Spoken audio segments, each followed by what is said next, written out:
depois. O repórter TVI desta noite entra num campo de batalha que tem sido um segredo e um mistério em Portugal. São as lutas diárias de inúmeras mulheres portuguesas que nunca foram à guerra, mas que convivem com o stress pós-traumático dos companheiros, antigos soldados na guerra do ultramar. Homens que, na altura da guerra, eram jovens de 19 ou 20 anos e que, em nome do Estado, mataram e viram matar, sofreram e viram sofrer. De heróis da pátria, passaram a ignorados. A depressão, a angústia, a frustração de muitos deles transformou-se numa herança pesada para as famílias. Portugal enterrou os mortos, mas esqueceu-se de tratar dos vivos. É a grande reportagem desta noite.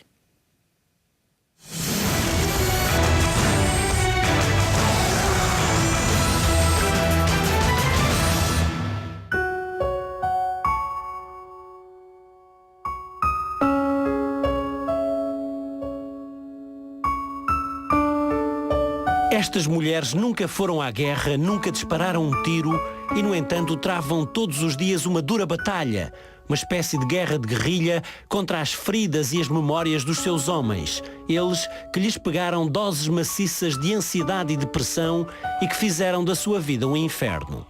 Para estes homens, o tempo volta para trás todos os dias. O que fizeram ou viram fazer por terras de África nem às paredes confessam. Mas calcula-se. Mortos, feridos, atrocidades, torturas. Estes homens prematuramente envelhecidos sofrem de uma doença silenciosa que não deixou marcas no corpo, mas que corrói a cabeça e a alma. Sofrem de stress pós-traumático de guerra e são provavelmente mais de 100 mil. Ex-militares que, ainda miúdos de 19 e 20 anos, combateram em Angola, Moçambique e Guiné.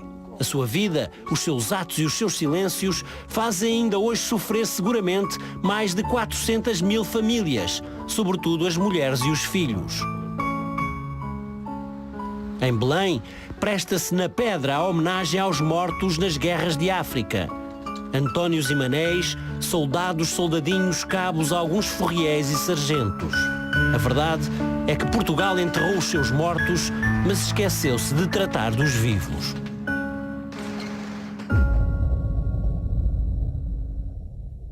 A senhora ainda hoje tem uma guerra. Sim, todos os dias. Todos os dias há uma guerra e uma batalha, para vencer. Chegou-se ao pé de mim e foi assim, e se eu agora te matasse? E eu fiquei a tremer, mas fiz de conta que não era comigo. Disse, olha, matavas, olha, eu ia para o descanso e tu ias preso e acabava-se tudo. E isto é uma coisa que não se vê. Sente-se, mas não se vê. E as pessoas às vezes olham para nós e pensam que não é nada disso.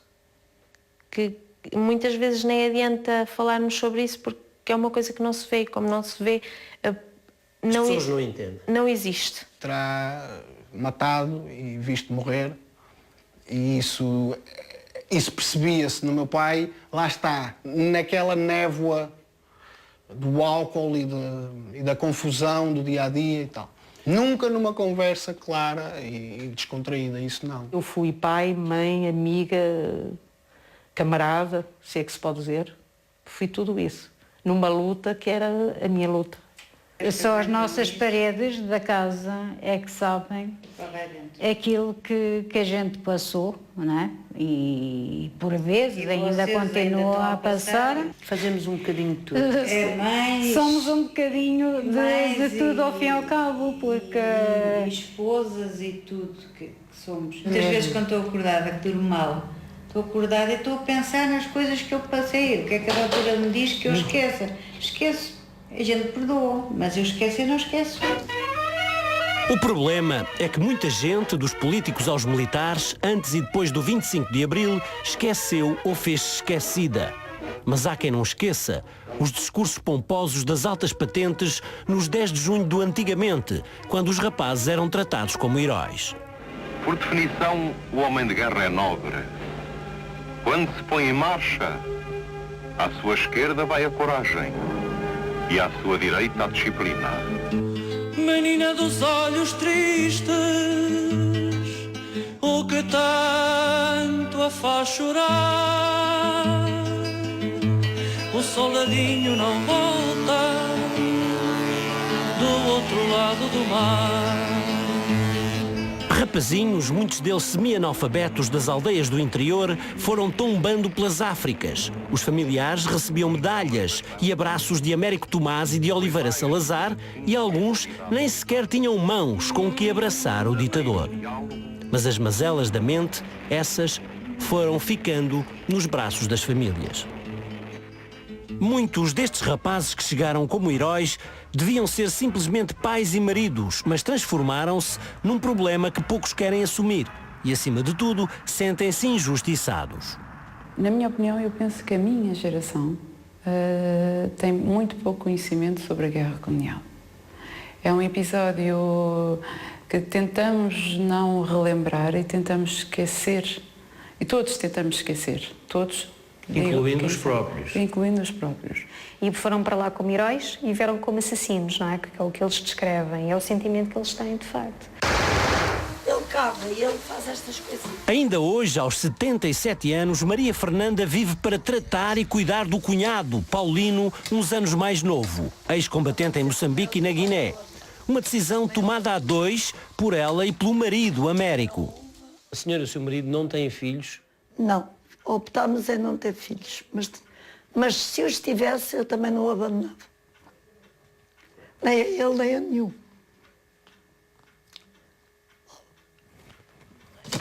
Maria Fernanda, o marido e o cunhado mudaram-se da confusão de Lisboa para a calmaria de Fernão Ferro, margem sul do Tejo, porque Paulino não aguenta o stress e os barulhos da cidade. E há muito que deixou de pensar em constituir outra família. Eu acho que ele viveu horrores naquela Guiné. Ele viu mortes, ele acartou mortes na lancha, ele via pernas sem pernas. Matou aliás, alguém, provavelmente? Não sei, acho que não. Paulino não terá matado ninguém, mas é seguro que viu morrer camaradas numa situação bem estranha e difícil. Paulino não aguenta sons bruscos e muitas vezes acorda aos gritos durante a noite. Mas o pior é quando perde completamente a cabeça. Quando veio a primeira vez da África, vinha uma pessoa diferente? Completamente. Porquê? Como? Em todo o sentido. Muito calado. Fechava-se no quarto. Não queria ver ninguém.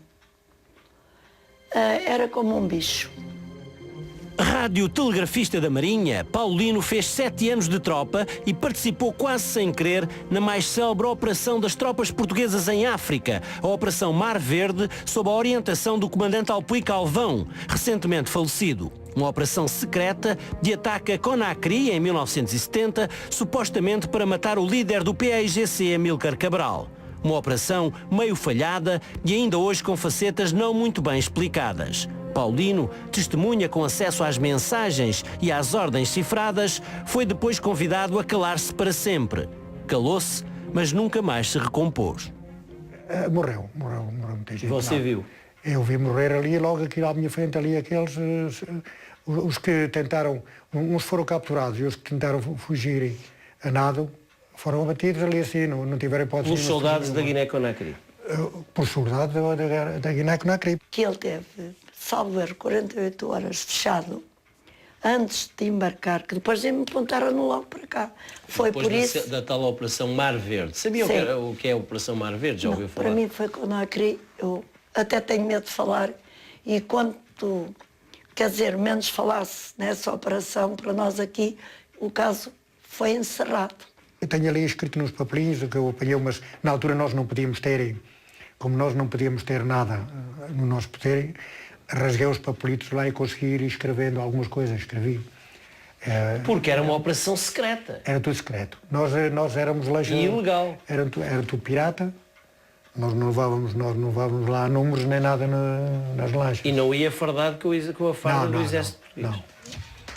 Telegrafista num dos barcos com operacionais que foram a Conakry e contra todas as ordens superiores, Paulino não resistiu a ir passando à escrita, durante a viagem secreta, vários pormenores da operação. Apontamentos históricos que Maria Fernanda, por medo e precaução, acabou por queimar e rasgar. Mas alguns dos manuscritos resistiram. Começámos a desembarcar pessoal com botes. Às 5h30 da manhã, em pleno dia, ainda nós lá nos encontrávamos. Começaram a fazer fogo para nós. Viemos embora. Já temos 11 mortos e ainda temos bastantes homens em terra. Nunca chegámos ao certo a saber quantos feridos lá ficaram. Nunca chegámos a saber. Houve mortos e feridos que lá ficaram e que nunca mais voltaram. Exato, e que nunca chegámos a saber nós quantos lá ficaram. Pouco tempo depois, Paulino, doente e fragilizado, foi recambiado para Lisboa e fechou-se em casa. E ainda guardou o diário que escreveu ao longo dos meses. Por ofício, desprezam a morte e o sofrimento físico. Mas rasgou algumas cartas. Muitas. Porquê? E o diário que ele tinha, quando eu vi o diário dele, eu fiquei apavorada. Porquê? O que é que dizia esse diário? Dizia tanta coisa que eu nem quero falar. Essa operação que a gente foi fazer, nunca mais vai esquecer a nenhum dos que lá esteve. Porque aquilo foi mal demais para ser verdade. De vez em quando, os três reúnem-se para rever as fotos dos tempos mais descontraídos de Paulino, em Moçambique e na Guiné. Mas quase nunca se fala da guerra. Isto é assim, a gente estamos muito, muito nervosos antes de começar uma guerra. Antes de começar o tiroteio. Depois de começar o tiroteio, parece que a gente que cai, que ficamos ali calmos. Podemos falar de remorsos? Sim, claro. Não é? Porque estamos a falar de jovens que estão numa guerra, que fizeram coisas contra os seus padrões morais e que depois de regressarem e estando sujeitos a uma revivência persistente das memórias, surge muitas vezes a situação de culpa. Todos os dias, para acalmar e esquecer, Paulino trata da horta e das árvores de fruto. Fortemente medicado, revolta-se por ainda não ter visto reconhecido o seu óbvio stress pós-traumático de guerra. Às vezes, a memória dá-lhe a volta à cabeça. Pronto, aqui em casa, perco a cabeça, discuto e tal, e uma vez empurrei a minha cunhada, até com ela ao chão. E depois percebe que fez mal? Percebo que fiz mal e peço desculpa, mas só que a desculpa já vem sempre atrasada e quando eu estou nervoso não sei. Paulino, não fora à guerra, podia ter tido um futuro brilhante como radiotelegrafista, ele que até chegou a ser convidado para trabalhar nas escutas da PIDE. Paulino sabe que a cunhada, Maria Fernanda, tem sido mãe, irmã e protetora. Deve muito a esta mulher? Deve tudo. Tudo quanto... Eu não sei, eu digo, não...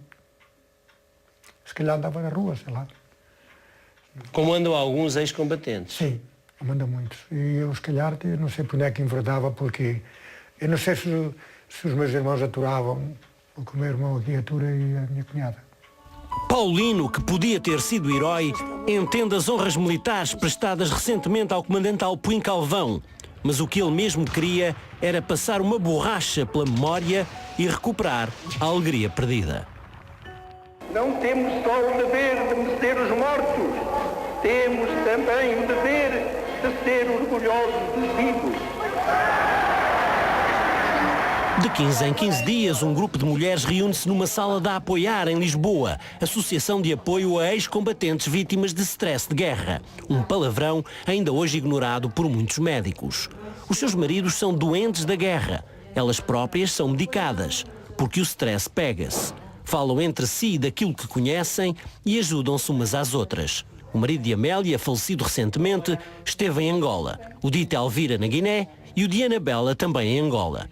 Todas têm filhos, andam na casa dos 60 e tal anos, casaram novinhas quando os seus namorados regressaram da África. Eles que já não eram os mesmos quando voltaram à pátria. Vinham traumatizados e depois chegavam cá para sair da tropa, ainda foram traumatizados também com essa situação. Eles não podiam contar nada do que se passou lá. E pronto. Eu cheguei a ter medo de meter a chave à porta. Pois. Quantas vezes? Bem, uma pessoa tem medo de ir para casa. De ir para casa com medo do que é que iria acontecer. A gente aqui estamos todas no mesmo barco, simplesmente lá fora. Se a gente falar para as pessoas que não estão dentro deste assunto, as pessoas pensam que é mentira. Pois, pensam que é mentira e no fundo ainda nos criticam. É difícil explicar a outras pessoas que o marido é um homem doente por causa da guerra. Como explicar que os ex-militares com stress de guerra sofrem de depressão e ansiedade crónicas, são irritadiços e têm acessos de cólera, têm pesadelos e perturbações do sono e estão em alerta permanente. Muitas vezes refugiam-se no álcool ou no silêncio. O que viram, fizeram ou sofreram raramente conseguem verbalizar. Querem sobretudo esquecer, mas não conseguem. Aquilo que eu conheço da guerra é através deles, não é? Porque nas escolas não se fala, não é? Nos filmes vê-se realmente muita coisa, mas depois aquilo que faz a diferença é quando alguém no real nos diz que fez ou que viu acontecer. Pronto, e houve muitas atrocidades lá. Das poucas vezes que conseguem falar da guerra, os relatos são impressionantes. E depois há o embutamento afetivo, ou seja, raramente estes homens conseguem dar ou receber amor e prazer. E, no entanto, pelos filhos, por amor, por pena ou simples vergonha, é raríssimo que estas mulheres abandonem os maridos. Transformaram-se simplesmente em mães e cuidadoras. Nunca pensaram em divorciar? Eu orgulho-me de ter tanta paciência do que sofri, passei 37 anos de inferno e admiro-me a mim própria de nunca me ter separado. Estamos a falar de uma geração em que a mulher portuguesa foi educada para ser uma mulher submissa, para ser uma mulher cuidadora e para ser uma mulher que deve levar o seu casamento até ao fim, independentemente das situações adversas que possam surgir. Cá fora, ex-combatentes e familiares esperam pelas consultas de psiquiatria e pela assistente social. Todos têm a sua história muito pessoal e só alguns conseguem aflorar o que se passou lá por África. O mais duro foi a perda dos meus companheiros, de sempre. Morreram vários? Sim. Desde o primeiro ao último dia andámos juntos e depois nos trouxe. Viu muita coisa que não lhe apetece falar agora? Sim. Pronto. Há um sentimento penoso daquilo que fizeram. Ou, como eu diria, há muita culpa. Eu sinto-me culpado daquilo que eu fiz. E não quero nem gosto de falar no assunto. Sim, doutora. Bom dia. Como está, doutora? José Fernandes aguarda indicações da advogada da Apoiar para seguir com o processo que lhe permita uma pensão por incapacidade devido ao stress pós-traumático, doença que apenas nos finais dos anos 90 foi reconhecida pelo Estado português.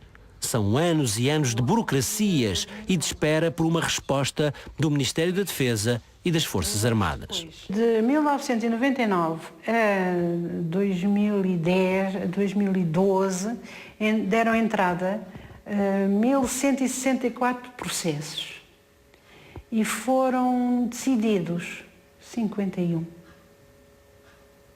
Portanto, está a ver. É preciso quase um ano por processo. Em média 14 anos. Em média 14 anos. Em média, segundo a última informação que eu recebi, um processo nos Estados Unidos demora um ano. Aqui demoram 14 anos. Demora 14 anos. Se entretanto a pessoa não faleceu, já não desistiu.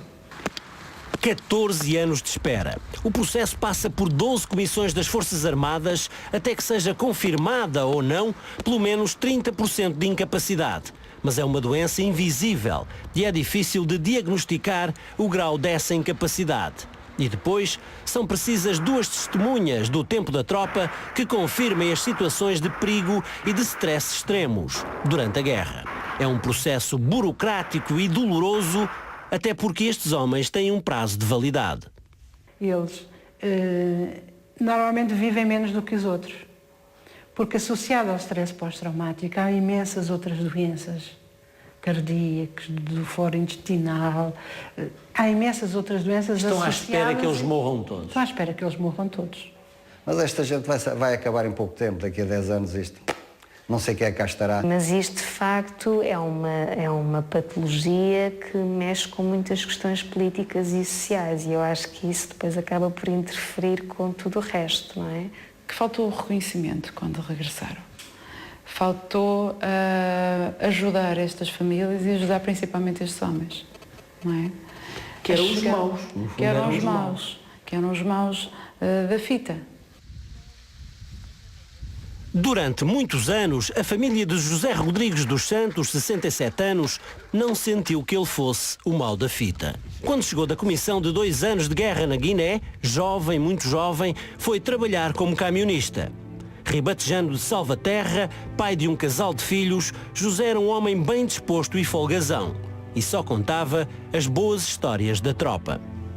Só se conheciam as histórias boas, as histórias de miúdos de 20 anos, que era o que eles tinham na altura.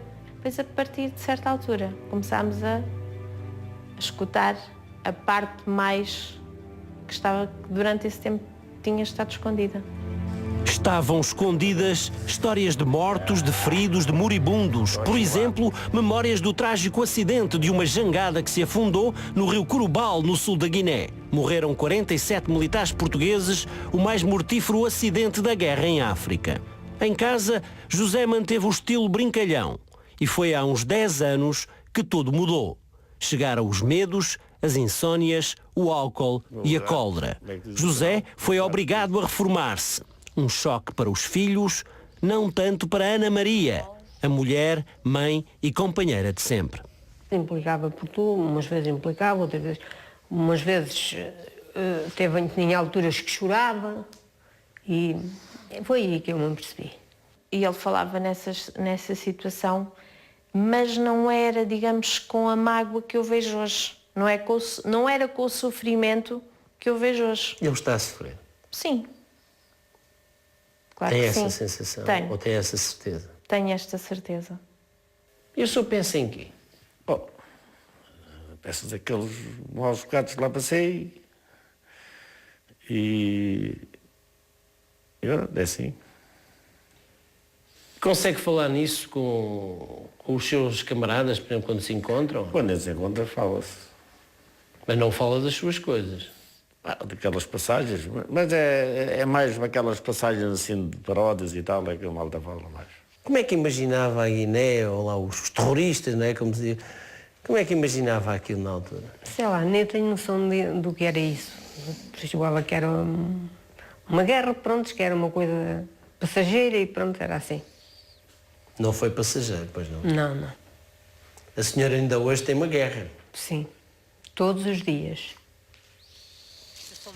Maria Lúcia, agora com 35 anos, aprendeu a ajudar o pai e a mãe.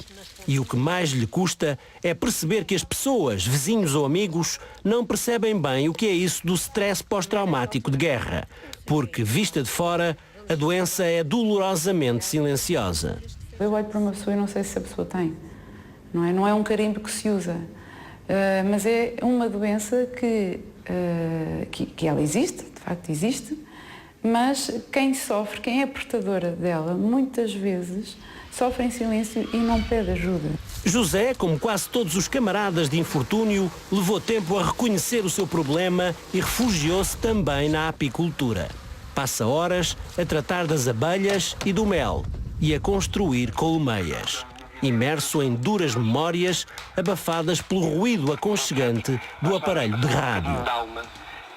Para alguns objetos, neste caso para uma boneca. Imagino que é todos os dias, o meu pai todos os dias, mas todos os dias fala na guerra. Todos. E não era assim? E não era assim. José, medicado e acompanhado, vai conseguindo controlar a ansiedade e voltou a reunir-se com os antigos camaradas de guerra em fraternais almoçaradas. Mas nem assim é mais fácil falar das más recordações. Mas a malta evita de falar nessas situações. Vocês não falam, entre vós, não falam dessas coisas? Não. É raro. Há aquele sentimento de eu podia ter feito outra coisa e não fiz. Eu podia... Muitos dizem-me que se calhar o melhor era ter fugido, mas não podia fazer isso. Não estava... Não é o meu princípio. O que aconteceu ficou por lá. É um princípio de honra ou talvez um ato de defesa pessoal. E ainda para mais era uma guerra de guerrilha, portanto valia tudo. não é? Valia tudo. E ouvi relatos muito impressionantes, sim.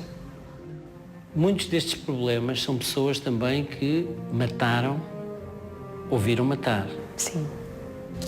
José meteu há anos os papéis para que lhe seja reconhecida a doença e a incapacidade. E, como sempre, a resposta tarda. Eu andei um tempo com a ideia de me mandar por baixo do comboio. Porquê?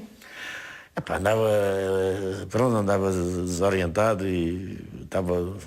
Daí achava que era bom era estar lá debaixo da terra, que ao meu lado não se veria nada. A ideia passou-lhe, mas o sofrimento e a revolta continuam. A cerveja, estar a perdido, o que é que se faz? Bebe-se a cerveja, no fim de beber a cerveja, manda-se a garrafa para o lixo. E o que eles fizeram aos ex-combatentes foi precisamente isso, vai perceber. Vocês são tara perdida, não é? É, tara perdida, acaba-se usar lixo com ele. Ana Maria, mulher do campo, casou-se ainda antes de José partir para a guerra, garboso e másculo. E Maria Lúcia só pode imaginar o que a mãe terá passado ao longo dos últimos 40 anos.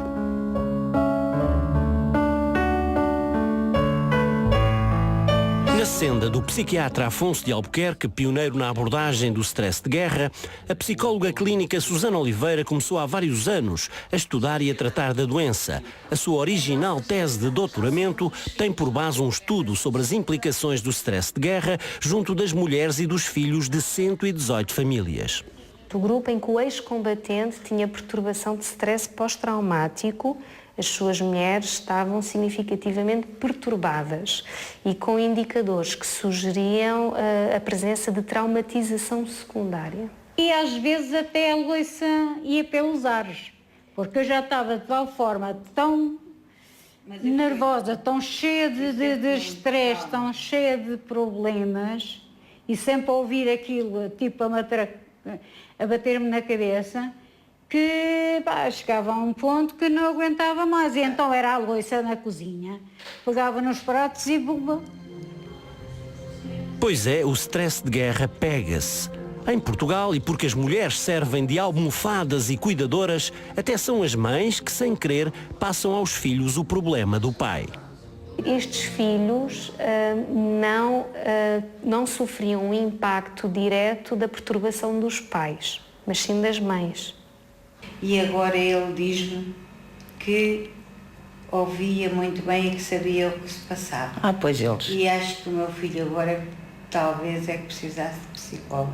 Talvez tivesse sempre precisado, mas nunca aceitou isso. Transmitem aos filhos esta doença. Pode ser transmissível. Por isso os nossos filhos às vezes têm certas e determinadas reações. Sim. Tu sabes disso? Não sabe, Amélia, outra coisa. A verdade é que muitos dos filhos destes casais, agora na casa dos 30, 40 anos, ainda hoje não entendem bem porque é que às vezes o pai é diferente dos outros pais.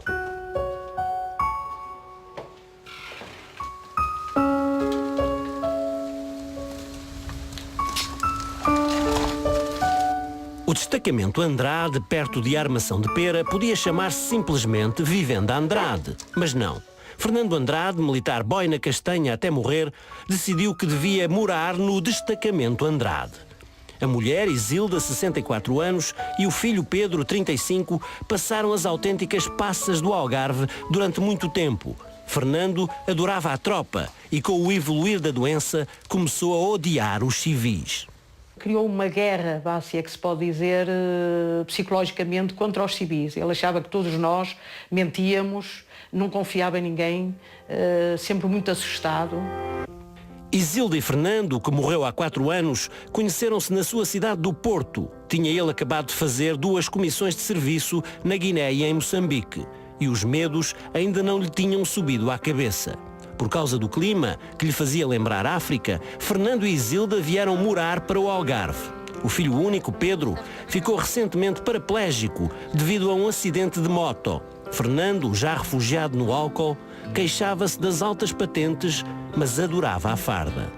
Só dizia, deixa-me viver em paz, eu quero um dia morrer assim, quero ser como sou. Fui segundo sargento, não quero chegar a capitão. Era uma frase que ele dizia muitas vezes. Durante os acessos de loucura, a própria mulher era reduzida a uma simples civil. Pedro, ainda adolescente, não entendia bem a agressividade do pai. Vi a minha mãe chorar muitas vezes, sozinha, no silêncio, muitas vezes. E aí apercebi-me que a minha mãe não só se mantinha, como se mantinha com uma valentia estoica, que eu sou-lhe sincero ao dizer que, por vezes, me chegou a custar perceber como é que a minha mãe conseguia ficar ao lado do meu pai. Fernando, só a partir de certa altura, começou a falar pouco do que tinha feito e visto fazer em África, e só quando estava meio alucinado. Apanharam dois soldados inimigos, cubanos, acho que eram graduados. Obrigaram-lhes a dizer onde era o posto deles, eles disseram que não diziam, a português, não diziam. Obrigaram-nos a fazer uma cova e deram-nos um tiro na nuca. E isso não se esquece. Claro. Em Moçambique foi uma escola, fizeram um ataque a uma escola, quando se aperceberam, era uma escola primária que estava a funcionar, e ouviram gritos entre professoras e crianças, tudo pelos ares. E ele a ver aquilo E ele a ver aquilo tudo.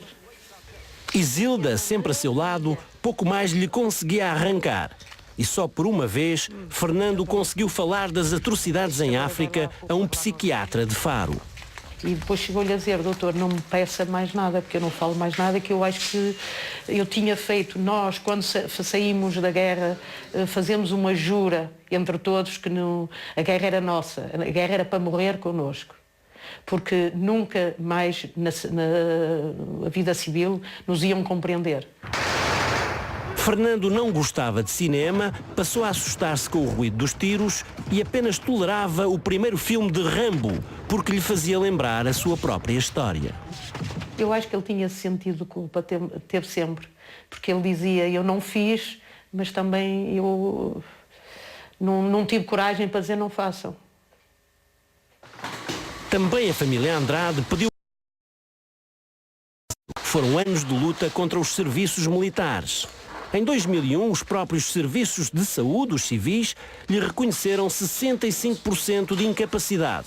E a revolta foi total quando, 5 anos depois, os seus próprios camaradas em Lisboa lhe puseram o carimbo de pronto para todo o serviço militar, sem direito a nada. Fernando queria partir aquilo tudo. Foi uma revolta muito grande dentro daquele hospital militar da Estrela, que me tiveram que dizer: minha senhora, veja-se o acalma, porque senão... Eu disse: porque senão é isso, é entrar ali naquela porta ali ao fundo que eu estou a ver, no corredor, que diz psiquiatria. De que é que estão à espera? A revolta durou até à morte. Pedro, licenciado em Estudos Internacionais, sabe que ainda há muito para dissecar sobre a guerra portuguesa em África. Mas a verdade é que eu acho que as feridas ficaram todas ao aberto. E pronto, muitas gangrenaram e apodreceu. E o corpo apodreceu. E eu penso que será para a história de Portugal um capítulo que vai ficar muito mal contado. As cinzas de Fernando lá estão numa pequena caixa na sala de estar, junto às fotos e às medalhas da guerra. Estão ali as cinzas dele e estão à espera de mim. Um dia as minhas irão com ele e o meu filho sabe que é para lançar ao mar.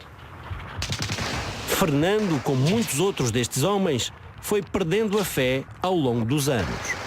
Ele dizia-me: como é que é possível acreditar em Deus se eu andei lá, eu e todos os que andamos na guerra, se a gente matou, fizemos atrocidades, eu vi crianças e mulheres morrerem inocentes. Isso é força de Deus? Como é que é possível? Queres que eu acredite em Deus? A maioria deles apresenta um sentimento de desesperança, uma visão negativa em relação ao mundo. E em relação a Deus também? Sim, sim. Muitos deles deixam de acreditar, deixam de ter a sua fé. Isilda respeita a memória do seu adorado Fernando, mas chegou a pensar em desistir. Pensava: se calhar não vou conseguir nada. Chegou uma altura da minha vida que eu achava que a guerra, entre aspas, estava perdida, mas nunca desisti e disse: não, quero um dia poder deitar-me e estar descansada num travesseiro e dizer: fiz tudo o que pude por ele. eu de facto tenho coisas que deveria ter perdoado ao meu pai e talvez não tenha sabido perdoar. Perdoas hoje?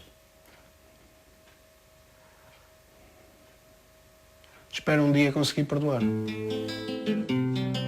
Durante os 13 anos da guerra em África, pelo menos 1 milhão de soldados, mais de 12% da população portuguesa, passou por Angola, Guiné e Moçambique. Uma percentagem brutal para um pequeno país como o nosso. Enterrados os mortos, milhares de jovens voltaram então às suas vilas e aldeias. Casaram e foram infelizes para sempre. A senhora foi ou é uma mulher feliz? Não direi que seja uma mulher feliz, mas sou uma mulher resignada. Está arrependida de ter tomado todas estas decisões na sua vida? Não. Eu lutarei sempre para estar ao lado dele e de todos aqueles que precisarem. Sempre. Eu sei o que ele sofreu. A senhora gosta do seu marido? Sim. É uma mulher feliz? Não.